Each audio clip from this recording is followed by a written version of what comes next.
Today, I want to go through an acronym of three different words that if you apply these words, it should make a great impact on your life. It will make a great impact on your life. The acronym is ACE, ACE. Now, the first word that I want to talk about today is attitude. What does your attitude look like? Do you have a good attitude? Do you have a bad attitude? Earl Nightingale called this the most important word in the English dictionary. Attitude. Because how you show up for yourself, what you think, the attitude that you bring into every single day is going to affect your results. It's going to affect your results in your relationships. It's going to affect your results working towards a goal. Everything that you do, your attitude affects the people around you, the energy around you, the things that come to you. So I want you to think about it right now. How is your attitude? Do you have a good attitude? When people describe you, how would they describe you?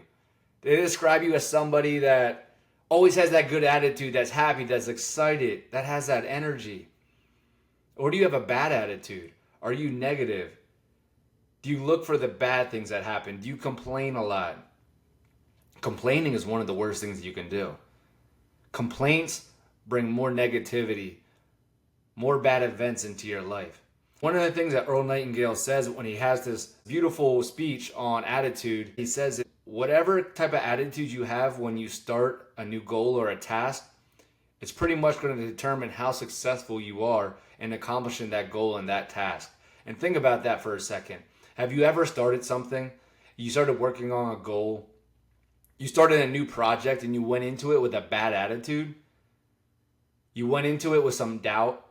You went into it with negativity. Because if you have, more times than not, you probably were not successful on that endeavor.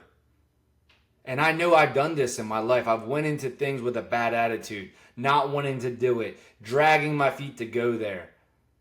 And you don't ever get something really that good out of that. If you show up to the coaching session, you show up to the class, you show up to the new job with a bad attitude, like you don't want to be there, you're not going to get the results that you want. You're not going to enjoy your time there. You're not going to like the days, the weeks, the months that you spend there. And since we have the decision to have whatever type of attitude we want, why don't we choose to have a good one? Because if you have a good attitude, number one, people are going to be around you all the time. You've been around people that have that great attitude, that are positive, that are always looking for the good things that happen, that will tell you where you messed up, but they always have that good attitude. They're always in good spirit. We like being around those people. They're magnetic. They have that energy about them that we love. So why don't you start doing that? Why don't you start portraying that same exact attitude that you like in other people? Number one, you're just going to have more people come around you that want to spend time with you. Number two, you're going to have more opportunities come your way. When you have a good attitude, when you're looking for the good in things, you start finding more opportunities. You start having more things open up for you. If you go into the coffee shop with a good attitude, you're probably going to treat people better. You might meet that person that you've been needing to meet because you went in there with that positive attitude. Number three, you're also just going to feel better. You know those days when you roll out of bed, for some reason, you just have a little extra pep in your step. You're walking out, you're feeling good, you go for a walk, your energy's just up. Go and maybe call a couple friends just because you're feeling great, right? That all stems from your attitude.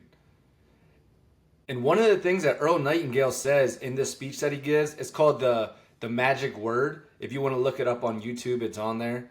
And it's like 15 minutes long. And he's talking about how important your attitude is.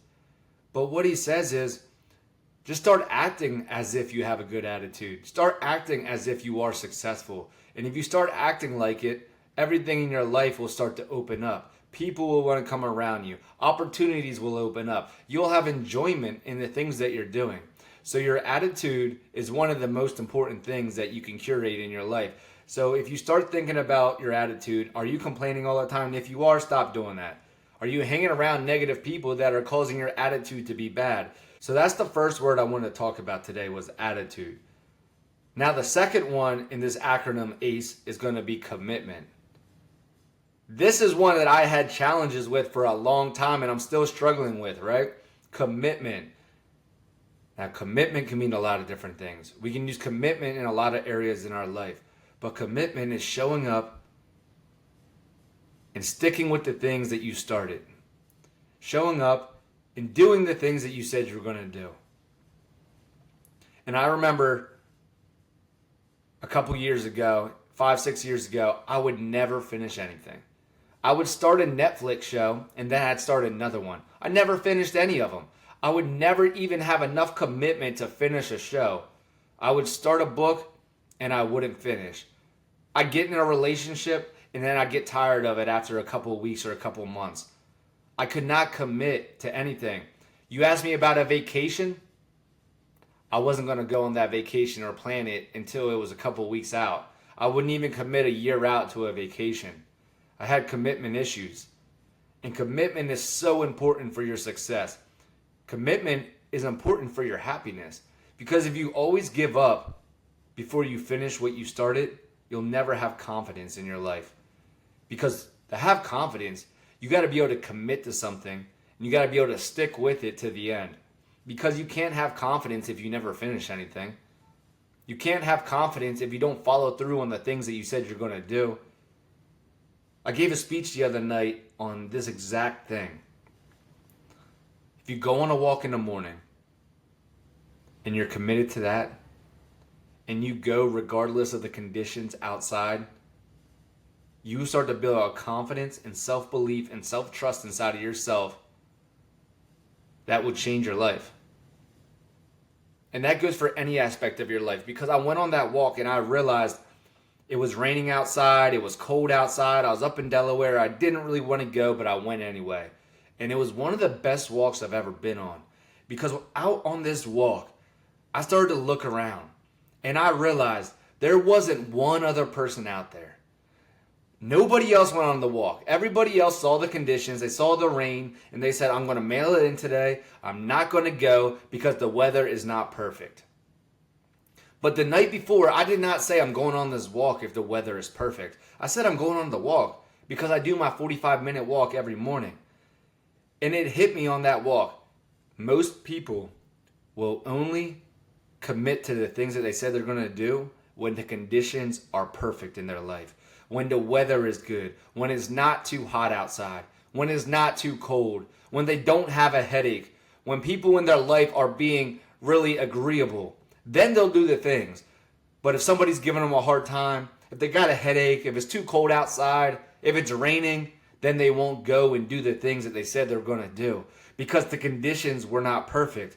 But that is not showing commitment. Commitment is doing the things that you said you're going to do regardless of the circumstances, regardless of the conditions. If you allow the conditions to control you, you have no control over your own life. If you allow the rain to deter you from doing what you said you're going to do, you have no control over your life. If you allow a headache to stop you from doing the project that you said you're going to do, you have no control over your life. You have no commitment in your life. And if you want to build confidence, if you want to build self-respect, if you want to build self-trust, you have to build that commitment into your life regardless of the circumstances on the outside. And I'm going to tell you a little story, paint you a little scenario of how this can probably relate to a scenario that's happened in your life. Have you ever had a friend that you made plans with? And you made plans, you were going to go meet them, and they didn't show up? And they had some BS excuse about why they couldn't show up? And you're like, what the heck? So a month goes by, you make plans again with this same friend. And again, they have some excuse and they don't show up. And you're like, all right, man, what's going on here? The next time this happens, the third time they do this, they say they're not going to show up. Even though you made plans with them in advance, they still don't show up.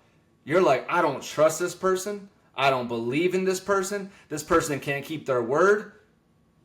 And when people start to do that to you, you start to eliminate them from your life. And you lose respect for them. And you lose trust in them. And you lose belief in them.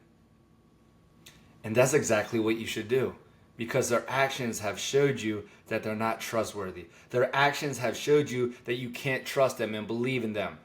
And ultimately, you lose respect for them, right? So we have that standard for other people. But then when it comes to ourselves, we don't hold ourselves to that same standard a lot of times. A lot of times, we allow ourselves to talk ourselves out of doing those things. We don't go on the walk because the conditions weren't good.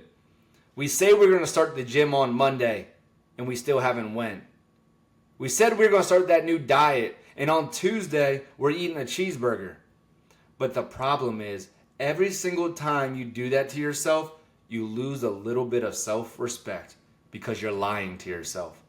And I know that sounds harsh, that you're lying to yourself, but you are. If you said you're going to do something and you don't follow through with it, you are lying to yourself. And each time that you lie to yourself, you lose a little more self-respect, a little more self-belief. And over time, it starts to create limiting beliefs within you. Your subconscious starts to download this information, and every time you say you're going to do something, you don't do it. Your subconscious is like, okay, this is a new download. So now when the big thing comes in life, now when the big things come, the big decisions, the things like the breakup, when you have to break up with that person, when you have to quit that job, when you have to go start that new business, you tell yourself you're going to do it, but it doesn't happen because you don't have any confidence, because you don't have any self-belief, because you don't have any self-respect, because all the little things that you said you're going to do, it didn't happen. And in the back of your head, you have that voice saying, you actually think you're going to quit that job? And you couldn't even start the diet last month. How the heck do you think you're going to quit this job? Oh, you actually think you're going to go ask that girl out? Yeah, okay. Remember that time you said you were going to go on that walk and it was raining and you didn't go? Or it was too cold outside? You're not going to go ask her out because you don't do what you say you're going to do. I don't believe you. I'm calling your bluff. You're not going to do it.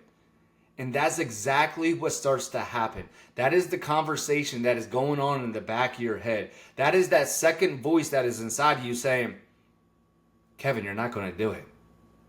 You already told me before you're going to do these little things. You couldn't do it. You're not going to quit that job and start that business. You're not going to go ask that girl out. You're not going to go do these things that you say you're going to do because I know you. So that's why commitment is so important. That's why committing to the things that you said you're going to do, even if the book might not be great, finish it because it's going to build self-confidence. Even if you don't feel like going on the walk, do it because that commitment is going to build self-confidence, self-belief, and self-trust. And if you can start doing this over a long period of time, building this commitment with yourself, the confidence, the self-respect, the self-trust will be amazing. And you'll start to be able to do the things that you want. So next year, when you go to quit that job, you can do it because you have the confidence to do it, because you know you do things that you say you're going to do, because you've had a whole year of committing to yourself. So that is commitment. And commitment is so important because it does build self-trust. It does build self-belief. And it does build the confidence that you need to go chase those big goals in your life. Now the last one in this acronym ACE is going to be E, and that's going to be energy. Your energy is so important. Right now I'm bringing this energy and I feel good. I feel up. I feel fired up. And your energy will determine how long you can sustain something. Your energy is going to wear off on the people around you. Your energy is going to be the thing that fuels you to get everything done that you want to get done throughout the day. If you're low energy, nobody wants to be around you. If you're low energy, you don't have the resources to go do the things that you want to do. Now, how do we build energy? We build energy from taking care of our body. You got to go to the gym. You got to get that proper sleep. And I work with a lot of achievers, and one thing they lack is sleep. They're still hitting the gym. They're still working on their business. They're still doing all the things that they have to do for their kids, but they neglect their sleep. And if you don't take care of your sleep, you're not going to have the energy that you need. I'd rather you go all out with full energy in a shorter period of time than spreading yourself too thin trying to do a million things and have no energy. And one way to protect your energy is what Andy Frisella talks about. It's called this power list. And a power list is just reducing your task in a day down to something manageable. Pick 5 things that you can do that day. Don't do 27 things. Don't have a to-do list of 90 things. Pick 5 things that you can do each day. And if you execute on those 5 things, you had a good day. You hit your goal. But these are the most important things in your day. And if you want to build energy, you can't have a task of 30 things. It's going to drain you. And you have to prioritize your sleep. You have to shoot for that 7 to 8 hours of sleep. You have to go to the gym consistently. You have to be in the gym 3 to 5 days a week. You have to go on your walks. You have to make sure you're eating the right foods. You got to nourish your body. And if you can protect your energy, you'll be able to accomplish so much more instead of spreading yourself thin. And yes, sometimes it feels good to be busy and knock out a million things, but you're not moving the needle doing that. You're doing these tasks that don't really matter. So I'd rather you take that task list and condense it down to things that actually matter so you can protect your energy. Another way to protect your energy is to look at your circle. Who are the people in your life that are draining your energy? There are people that just drain that energy. People that are negative. People that just look negative. The look on their face, you're just like, man, give me back my energy, brother. Give me back my energy, sister. Those are the people you got to eliminate from your life. Those people that drain your energy. Those people that are always complaining. Those people that are always pointing out the negatives. Those people that are always telling you some sob story. Get them out of your life. Get around people that are going to get you going, that are going to motivate you. I know I got some great friends in my life, and they push me to be great. I see them achieving things. I see them with high energy, and it makes me want to be better. And those people can feed you. Because as human beings, interpersonal relationships are so important. We thrive off each other. We have connection through one another. And if you have great people in your life, you're going to do great things. And if you have negative, low energy people, you're going to have no energy to do the things that you want to do. And I know what drama can do to you. I know what the news can do to you because I was sucked in that stuff for a long time, watching the news, being caught up in drama, and that stuff just drains your energy. It takes it all out of you, and you have nothing left to go accomplish your goals, to go chase your dreams. So this year, if you want to take a big step forward, start protecting your energy. Be aware of the people around you. Build in habits and these routines like the gym, like your nutrition, and all that stuff. And guess what, guys? I got a brand new app out that I've used for all of my high ticket fitness clients that now I am selling at a very, very affordable price that will give you all the workouts you need, that will give you all the nutritional plans that you need. You can actually track all of your calories right inside of this app. It has everything that you need to be successful. And I have a full nutrition course that I'm offering as well. And if this is one area of your life that you've been neglecting, that you haven't been taking care of, I would suggest that you get on this program and get started. Just take care of your energy and watch your life begin to change. Now I'm going to go ahead and recap what we ran through. Remember, ACE, A-C-E, ACE. A is attitude. Have a good attitude, your life begins to change. C is commitment. Commit to yourself. Commit to the people in your life. Commit to the projects in your life is going to begin to change. And the last one is energy. If you bring the energy every single day and you surround yourself with people with energy, your life is going to begin to change. Trust me. Your attitude, which I used to have a bad one, your commitment, which I used to not be able to do, and my energy, which was very low, can completely change if you decide to put intention into it. I want you to be great. I know there's greatness inside of you, so let's just bring it out. That greatness has been sitting in you for years. Maybe you just haven't tapped into it. Maybe you're starting to now. Maybe you already have and you just want to take it to the next level. But this year, if you follow ACE and you have a great attitude, you commit to everything that you say you're going to do, and you bring the energy, your life is going to be amazing. And I can't wait to see it because I know you're capable of it and I know it's inside you. Now it's just time to tap into it. If this episode inspired you, if this episode was useful, if you got one thing in here that you think somebody else needs to hear, please share it with them. It helps the channel grow. And I really appreciate you, and I love you, and I'll see you in the next one.